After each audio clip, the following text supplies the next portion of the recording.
رسول اللہ صلی اللہ علیہ وآلہ وسلم کے آنسو۔ تحریر نمبر 23۔ غزوہ بدر۔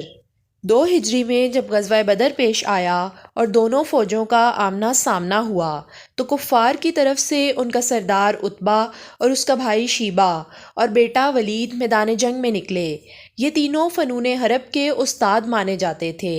ان کے مقابلے میں انصاری جوان آئے تو قریش نے کہا ہمارے مقابلے میں قریشی بہادر ہی آئیں۔ تب نبی صلی اللہ علیہ وآلہ وسلم نے حکم دیا حمزہ تم نکلو، علی تم نکلو، عبیدہ تم نکلو۔ حضور صلی اللہ علیہ وآلہ وسلم کا ارشاد سنتے ہی یہ جانثار شیروں کی طرح کفار کے مقابلے میں نکلے۔ حضرت حمزہ رضی اللہ تعالیٰ عنہ نے پہلی ہی وار میں عتبہ کا کام تمام کر دیا۔ حضرت علی نے ولید کو واصل جہنم کیا۔ حضرت عبیدہ اور شیبہ کے درمیان دیر تک مقابلہ ہوتا رہا، یہاں تک کہ حضرت عبیدہ زخمی ہو گئے مگر شیبہ بھی زندہ نہ بچ سکا۔ آخر گھمسان کا رن پڑا اور دونوں جماعتیں ایک دوسرے پر ٹوٹ پڑیں۔